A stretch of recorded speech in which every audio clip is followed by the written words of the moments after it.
So the title of my paper is Populism and Its Unlikely Siblings, Peak Democracy, Third Modernity, and Simulative Politics. And here we are right away with simulative politics. And as a starting point for the paper, I use once again the striking tension between, on the one hand, the much articulated concern about the rise of populist movements and the success of populist parties, and on the other hand, the still very, very incomplete, very tentative, one might say, very confused understanding that we as academics and as intellectuals have of the phenomenon of populism so far, and the utter helplessness and utter hopelessness, I would say, with which the political mainstream and well-meaning political activists are aiming to address the problem. And this tension between articulated concern on the one hand and political helplessness on the other is very striking indeed, I think. A whole range of questions about populism has been raised and widely debated here at this conference and in the related literature, yet for most of them we actually are far from being able to provide satisfactory answers. We are far from what Jan Werner Müller in his book calls a theory of populism, and we are even further away from having any kind of plausible responses, political responses, that is, to the phenomenon.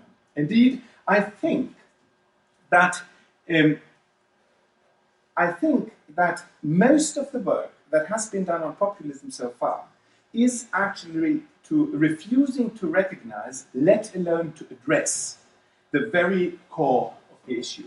And that very core of the issue, I suggest, is that the democratic project has, in a sense, become exhausted. Or, at least, it is in the process of being radically reformulated.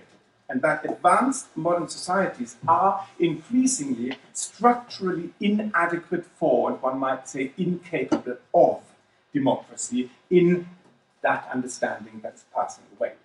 And this suggestion may seem very strong and very provocative, but it is, in fact, not really particularly new. But still, normative democratic theory in particular is lacking the tools to recognize and to address this issue. In fact, it doesn't even want to address this issue. And political actors and political activists too, I think, are, one might say, fully absorbed by what in the sustainability discourse has been referred to as pervasive discourses or a pervasive culture of denial. Nevertheless, there is mounting evidence that the rapid erosion of the confidence in democratic institutions and democratic processes, are not only factually being bypassed, being suspended, but increasingly they are coming under normative pressure as well.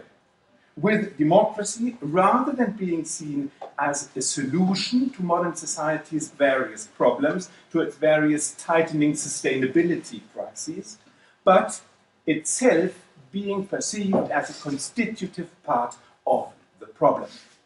So, what I want to suggest is that the phenomenon of populism is both an indicator of and a response to this exhaustion of the democratic project, as it has been understood so far. I think populism can be conceptualized as a typical phenomenon of what I have called the post-democratic constellation, third modernity, and simulative democracy. And rather than as an ideational or an ideological orientation that has been assigned to, or that can be assigned to, particular political actors, populism is, I believe, more appropriately understood as a discursive arena.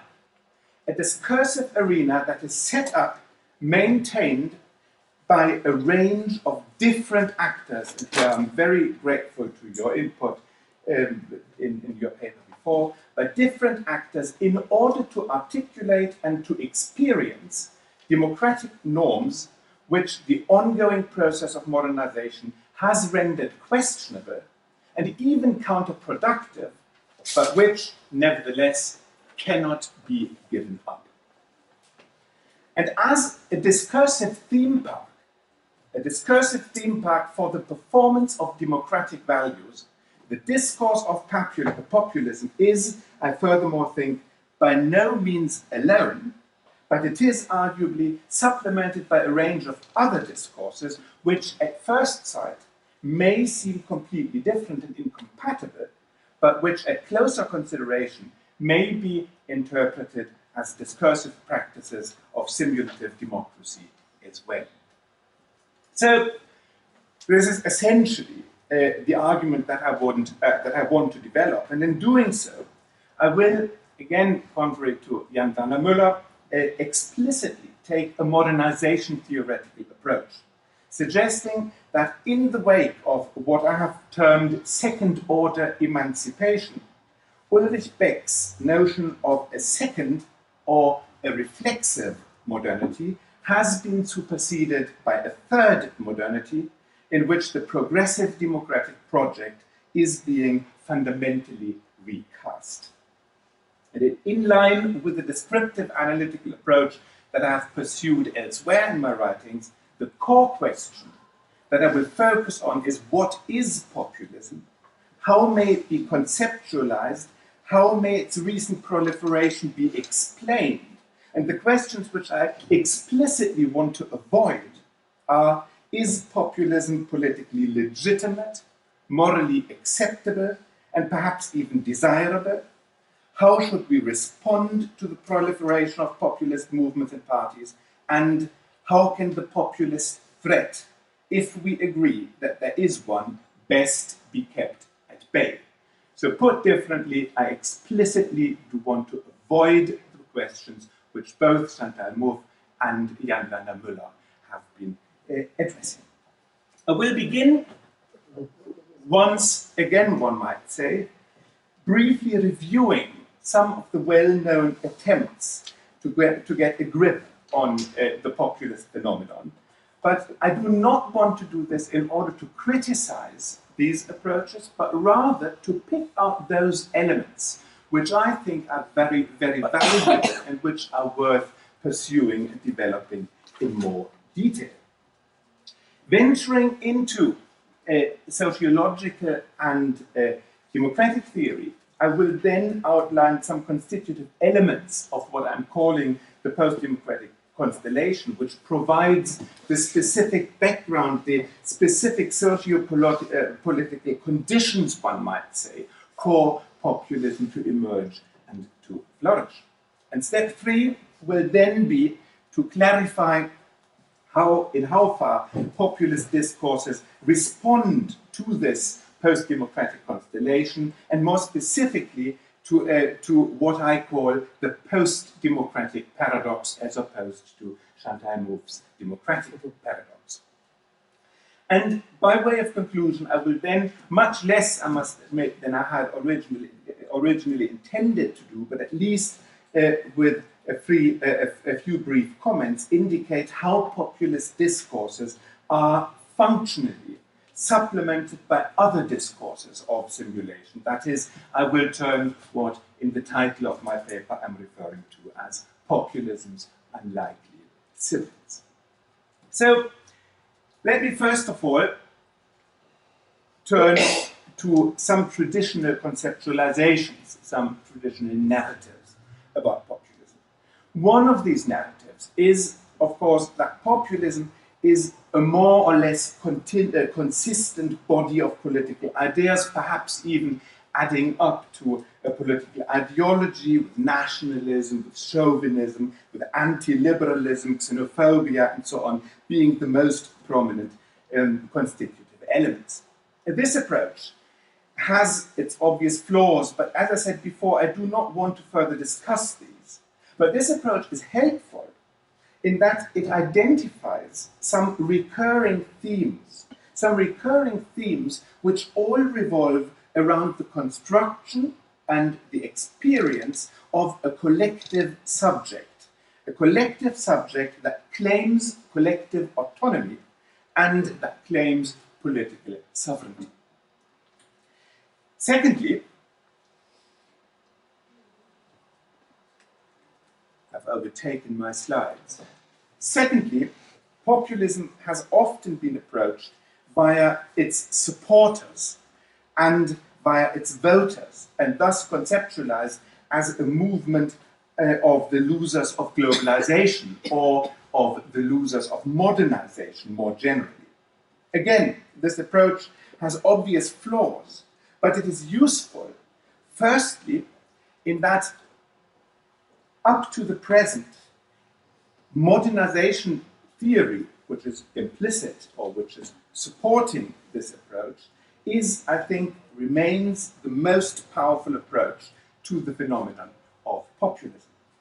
Secondly, critical engagement with this approach very quickly reveals that populist movements and populist parties, rather than just sweeping up the losers of modernization, are actually quite successful in presenting themselves as modern, presenting themselves as dynamic, as forward-looking, as progressive.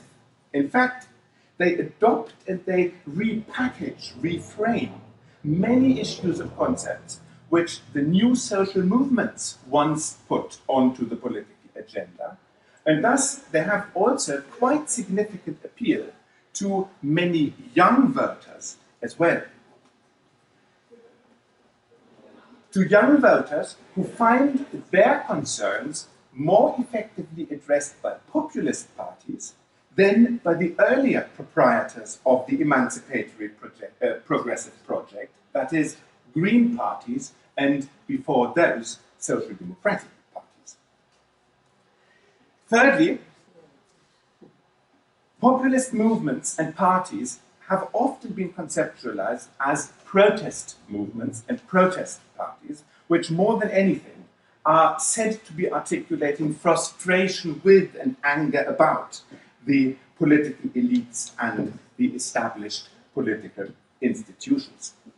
This approach is very valuable in that it conceptually reconnects populist movements to earlier waves of protest politics, earlier waves of anti-politics, and earlier waves of anti-party parties, and at the same time highlights that since the 1970s and early 1980s, a major shift has clearly occurred in the prevalent understanding of what anti-politics is actually supposed to mean.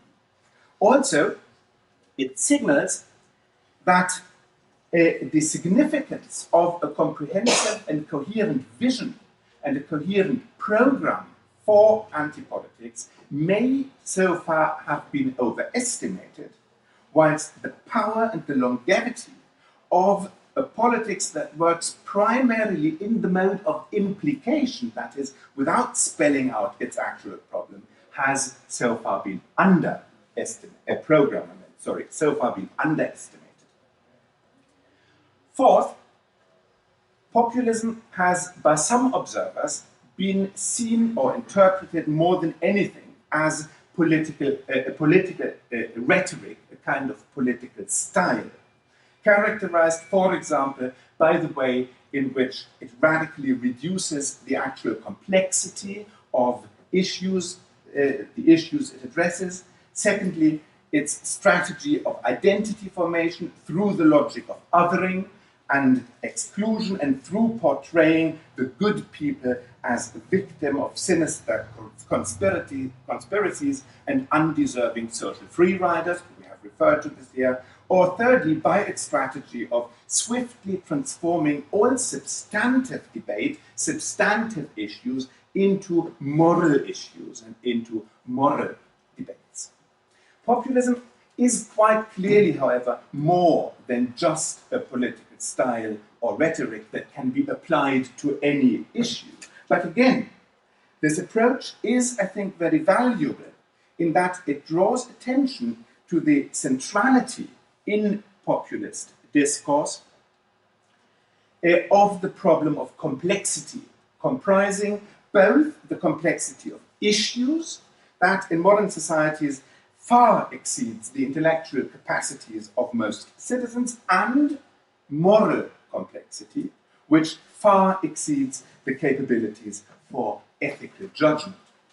Furthermore, in placing the primary emphasis on the dimension of rhetoric and on the dimension of discourse, this approach also points out correctly that in populism, what Ulrich Saccinelli has called Darstellungspolitik, that is, the presentational, the symbolic, the performative dimension of politics, very clearly takes priority over Herstellungspolitik, that is, the dimension of substantive negotiation and actual decision and policy making. And fifth, critical observers have also tried to get a grip on the populist phenomenon via a critique of the post-democratic and post-political condition of contemporary politics. From this perspective, populism is commonly conceptualized, and again we've had examples of that today, as the counterpart to a well-functioning democracy, which then raises the question whether it is the pathology that is a threat to democracy that ought to be fended off, or whether it might be a necessity that might function as a corrective for democracy, which itself has been deformed by neoliberal elites, from which radical democratic movements must recapture democracy. Now, whichever way the argument then goes, this approach is strongly normative and it is strongly activist rather than analytical, and it all too easily, I think, presupposes that democracy can and ought to be defended against the populist threat, or that it can and must be made to recover from its current pathological condition. Yet, by implication, this is also this approach's particular strength. It firstly reconfirms the earlier suggestion that populism is very significantly a matter of Darstellungspolitik, and it secondly reveals that its discursive arena, its stage for performance, one might say, rather than belonging only to the populists, is jointly set up, jointly owned, and jointly populated and maintained by two sets of actors. And here we are coming back to the tango, those who are pejoratively described as populists, and those who, with a posture of intellectual and moral superiority, are describing them thus. The populist, no, it always takes two to dance the tango of populist discourse. I would rephrase your statement.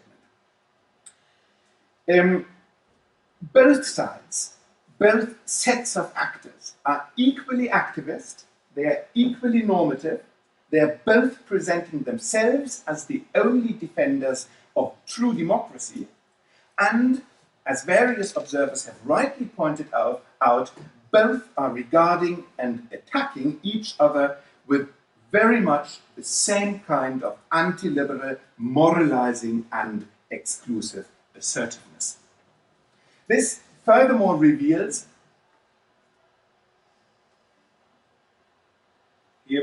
this furthermore reveals to what extent populist discourse is not only a challenge to democracy, but it functions as a mechanism for restabilizing a democratic order that has quite evidently become precarious and shaken right down to its very foundations. In that it provokes and that it triggers reflexes of defense, populist discourse strengthens the resilience of the established political order. This is something both sets of actors are engaged in and are contributing to jointly. Focusing attention on the supposedly anti-democratic enemy, populism and anti-populism jointly sideline critical debates, reassert the desirability and superiority of liberal democracy, and mobilize a consensus of defense. So, this review of some of the common narratives about populism has highlighted a number of important issues which I think really need to be developed, which could be building blocks for a more comprehensive theory of populism than we have so far. And in order to move into that direction, I now want to venture into social and democratic theory. And more specifically, I want to address some key parameters which I think are constitutive for what I call the post-democratic constellation, which gives rise to a new form of democracy, simulative democracy, and its practices of simulation, also including, inter alia, discourses of populism. The first of these constitutive parameters of the post-democratic constellation is the failure, or at least the entirely unexpected outcomes of the new social movement's participatory revolution. The new social movements of the 1970s and the 1980s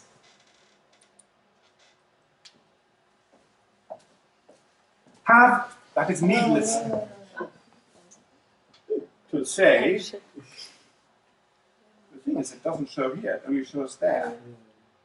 Can you try Go on and then Right, we'll, perhaps you have already waken up, we don't need to keep you awake. All right, I was talking about the failure of, or at least the entirely unexpected outcome of the new social movement's participatory revolution.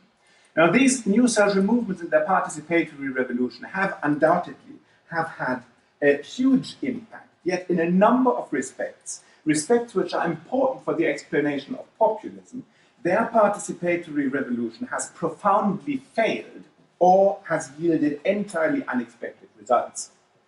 It has failed as regards its project of a radically different, of a truly alternative society moving beyond the socially and ecologically destructive order of consumer capitalism, facilitating the development of truly liberated social relations, and featuring a political system that actually lives up to the promise of democratic self-determination and self-realization. Secondly, it has failed inasmuch as the socially and economically privileged middle classes, whose project this participatory revolution was, one-dimensionally focused on the so-called post-material needs and values of self-expression, thus losing sight of the very material issues which consistently gained significance as, from the early 1980s onwards, the neoliberal revolution gathered momentum. And the participatory revolution has had entirely unexpected results, in that whilst it increased democratic expectations of participation and social equality, its new modes of political participation and articulation actually increased rather than reduced political equality and social equality. And furthermore, the new social movement's renaissance of a political subjectivity, as Ulrich Beck once called it, contributed to a democratic sclerosis, a democratic deadlock, which in turn nurtured a desire for depoliticization and objectivity that would once again provide political orientation and facilitate actual political decision-making. And this takes us directly to the second point that needs to be addressed in this context, and that is the agenda of depoliticization and post-politics. Now, strategies of depoliticization, that's difficult to remember because they've been framed differently in contemporary discourse, were in the 1990s promoted as a tool for increasing the efficiency and the effectiveness of policymaking. Depoliticization was supposed to refocus politics on the delivery of societal well-being and the common good. It was supposed to recenter politics on the issues which actually matter for citizens. And it was supposed to cut through the phenomenon of democratic deadlock and to sideline those paralyzing power struggles which continuously get into the way of effective political decision-making. So the agenda of depoliticization was a response to what Peter Mayer called anti-political sentiments that in the 1990s rapidly spread throughout Western consumer societies. I'm quoting Peter Mayer here. By the late 1990s, it seemed that neither citizens nor policymakers placed much value on the role of political and partisan decision-making. All over Western Europe and in all advanced democracies more generally, Mayer notes, again quote, quite consistent evidence is available of popular indifference to conventional politics and democracy. However, the promise that strategies of depoliticization would, as the British Lord Falconer once put it, once again bring politics closer to the people. Depoliticization as a mechanism of bringing politics closer to the people remained unfulfilled. Rather than rendering policymaking more efficient, effective, and thus raising the quality and the legitimacy of policymaking, which had been the agenda, increased reliance on non-majoritarian institutions further removed politics from the citizens and reinforced popular feelings of disempowerment and public disaffection with the established political institutions. So the unfulfilled promise of depoliticization, further exacerbated by neoliberal narratives about the rule of systemic imperatives to which there is allegedly no alternative, triggered a reassertion of popular sovereignty. However, without, of course, being able to restore confidence in the democratic processes whose problems had justified the agenda of depoliticization in the first place. For the modernization-induced problems of differentiation and pluralization of value preferences, and for the fragmentation of the popular will, obviously no solution had been found, and thus the renaissance of the sovereignty of the people was not really an option, but the performance of the renaissance of the sovereignty of the people was. Now, the third factor that has to be considered here are changes in the prevalent notions of subjectivity and identity. In fully pluralized and fully differentiated societies, there is of course no uniform norm of subjectivity, of identity, and of happiness or self-realization and so on.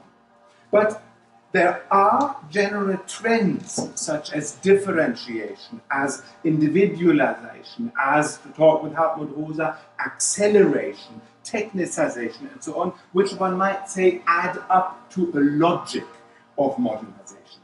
And secondly, there are also social light milieux whose members as individuals and collectively have prominent influence on the values, on the lifestyles, on the forms of identity, the aspirations that gain prevalence throughout society at large.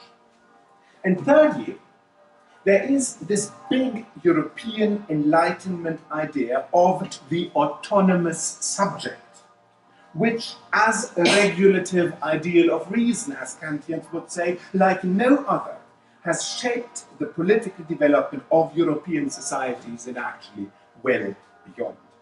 Now, in the 1970s and in the 1980s, the new social movements once again emphatically renewed and reconfirmed the belief in this big ideal, making actually the autonomous subject the normative point of reference for their whole project of emancipation and democratization. Yet the process of societal modernization, which the social movements themselves propelled, did not leave this supposedly unchanging norm of reference unaffected. Instead, ongoing differentiation of modern societies implied that the individual dimension of subjectivity and identity gained ever more priority over the collective dimension. Also, subjectivity and identity, self-determination and self-realization, became ever less an issue that is located and pursued beyond consumerism and beyond the market, but ever more turned into an agenda that is pursued within the market, with the market actually becoming the main arena and the main mode of self-construction, self-articulation, and self-experience. And thirdly, the traditional notion of a unitary, consistent, solid identity was superseded, or at least supplemented, by the ideal of the multiple, of the flexible, of the adaptive, the dynamic self, which is always ready to reinvent itself in order to make optimal use of new opportunities as and when they emerge. So the prevalent understanding of subjectivity in identity, which is the normative point of reference for the emancipatory democratic project, has been comprehensively repackaged, remolded, which in turn triggered a reflexive reconsideration of the imperatives, commitments, and responsibilities, socially and ecologically, which the new social movements once regarded as categorical, but which are suddenly regarded as much less binding or categorical. This is what I'm referring to as second-order emancipation. And closely connected to this, as a further constitutive parameter of the post-democratic constellation, is or are the new limits to growth. All of these, bear that in mind, provide the conditions in which populism flourishes or emerges in the first place. For modern societies, economic growth has so far been indispensable because their profit-oriented economic system constantly strives for rationalization and for efficiency gains, for productivity gains, the effects of which on the labor market can only be compensated for if the labor market or if production and consumption continuously expand. Also, the prevalent notions of self-realization, success and quality of life, personal fulfillment, which I've just been talking about, very strongly rely on a constant increase in income, material welfare, and spending power. And beyond this, the inherent tension within liberal democracy, the tension that Chantal Mouffe refers to as the democratic paradox between the principle of liberalism and that of egalitarianism, could so far only be pacified by the promise that additional economic wealth generated by economic growth would be socially redistributed in such a way that even at the bottom of the social pyramid, improvements would become tangible. Hence, national governments and international institutions have bent over backwards to stimulate new economic growth, as even the negative interest rates set by the ECB and the bank's policy of quantitative easing are failing to generate anything like the growth that is required to sustain these established socioeconomic arrangements. And as there's also no realistic prospect of this changing in the foreseeable future, modern societies have de facto evolved into post-growth societies, even though their prevalent and strongly growth-dependent notions of success, fulfillment, and self-realization remain, of course, firmly in place. And as these ideals and the related lifestyles are adamantly being defended, the redistribution of social wealth from the bottom to the top of the social pyramid has become a distinctive feature of contemporary post-growth societies.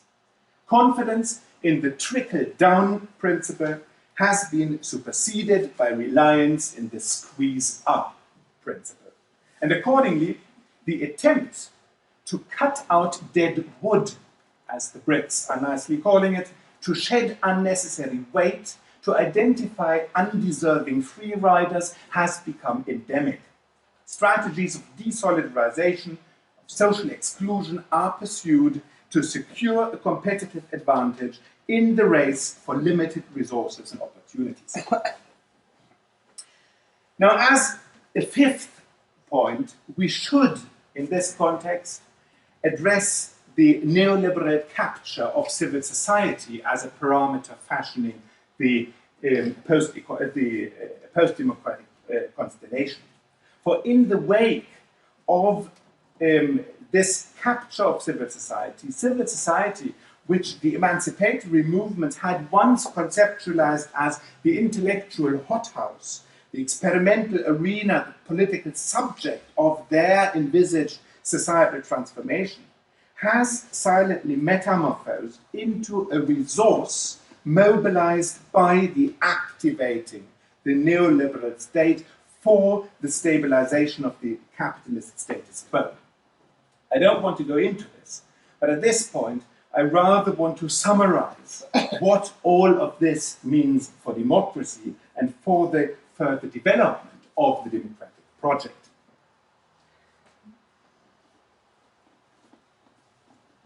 These parameters, which I've outlined individually and in particular in combination with each other, give rise to, I said that, the post-democratic constellation. They lead to the erosion of confidence in democratic norms and in democratic institutions, and they reframe public debate about the value, the desirability, and the future of democracy. They trigger a condition that I have called peak democracy, which marks a point at which the marginal utility of more democracy becomes smaller, or in fact even becomes negative. And these parameters give rise not simply to the erosion of democratic confidence, public confidence in democracy, but they give rise to a genuine legitimation crisis of democracy, which may be, which in a sense is captured by these three book titles, which I've just randomly picked. There are many others indicating a similar legitimation crisis of democracy. They imply that the emancipatory progressive project has become exhausted, or that it radically changes its directions. Progressive politics, that is, the political agenda that takes its direction from the updated value preferences of modern society's light milieus, will invariably become ever less egalitarian, redistributive, and inclusive. Democracy and democratization, as conceptualized by the new social movements of the 70s and 80s, increasingly turn into a burden whenever and wherever established privileges and achievements have to be defended. Or put differently, the post-democratic constellation implies that the democratic project has changed its subject or has changed ownership. Whilst in the past, democracy and democratization have been the project of the underprivileged, the disempowered, the excluded, it has more recently metamorphosed into a tool for defending the established political system, for defending the status quo. Yet any recapturing of the democratic project from the elites, or any form of resuscitation of democracy, as Chantal Mouffe is also promoting it, is very unlikely, in particular because the post-democratic constellation evolves in the way of the emancipatory project itself. From the perspective of second-order emancipation, any such resuscitation of democracy, as it had been framed by the new social movements, would be regressive. In fact, it would appear as reactionary. In any case, the normative resources required for any such resuscitation are beyond the value shift that I have described as second-order emancipation, no longer available. And that is exactly why the antidote to right-wing populism that Chantal Mouffe is talking about does no longer emerge. So Ulrich Beck's idea that a reflexive modernity might eventually fulfill all those promises which first modernity had left unaddressed, and at the same time would also remedy all those problems that first modernity had itself produced, has become obsolete. His idea that a reinvention of politics, which up to the present lives on in the work of so many of us, might transform what he describes as a truncated democracy into a genuine, into a full democracy, has been overtaken by the emancipatory revolution itself, which has taken us into a third modernity beyond those semi-transcendental norms which have inspired and propelled the emancipatory democratic project so far. Yet, and this is the important connection back to populism, peak democracy and the post-democratic constellation and the legitimation crisis of democracy do not imply that democratic values and aspirations are radically abundant. Peter Mayer, Jacques Rancière, and many others have rightly pointed to the proliferation of anti-democratic and anti-political sentiments, but the distinctive feature of the post-democratic constellation is not an anti-democratic feeling, but a strong ambivalence about democracy. On the one hand, confidence in democratic institutions is diminishing, and the democratic project of the 1970s and 80s has become obsolete and even counterproductive. But at the same time, citizens' expectations in terms of self-determination, in terms of self-realization and self-experience continue to rise. And the same applies to expectations about political articulation, participation, and influence. Thus, even though democratic values and procedures are, from a wide range of perspectives and by a wide range of actors, perceived as with increasing skepticism, democracy clearly remains indispensable. I have described this as the post-democratic paradox, a concept that denotes the simultaneity of radical doubts about democracy and radicalized demands for democracy and democratization. Now, for advanced modern societies, this post-democratic paradox, which cannot be resolved, but which, in one way or another, has to be managed, implies a major challenge. And in this particular constellation, specific forms of discourse are emerging and flourishing, which cater to the contradictory needs of modern citizens.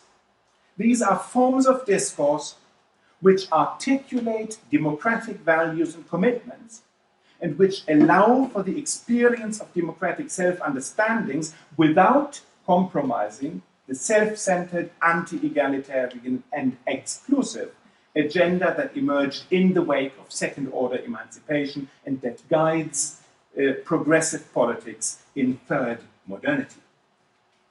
Now, I think looking at the proliferation of populist discourse against exactly this background and from exactly this perspective goes a long way to answering the questions that I raised at the beginning of my paper. Populist discourse performs, discursively resuscitates and facilitates the experience of particular democratic values and categories which in the post-democratic constellation and beyond second-order emancipation have become obsolete, but which cannot be given up. I might refer back to Ulrich Beck, what you said before about zombie categories. Populist discourse specifically focuses on the category of the collective political subject, the people, and its claim to sovereignty. And as a discourse of simulation, it is supplemented by other discourses of simulation, such as, for example, the new public management discourse, which reassures us that a true common good and general will does exist, and that it can be identified and efficiently implemented if only we put sufficient trust in the experts which readily are offering their services. And another such discourse of simulation is the neo-democratic and neo-social governance discourse, which reassures citizens that in the identification, in the implementation of the common good, every citizen, every civil society actor, every stakeholder can have a voice and will be heard and is actually the normative point of reference for all policy making. Now, in a recent article, I have not only German but also illegible. I have conceptualized these other discourses of as populism's unlikely siblings as the post-democratische Diskursquartett. But rather than going further in further detail about this, I want, by way of conclusion, to reiterate, populist movements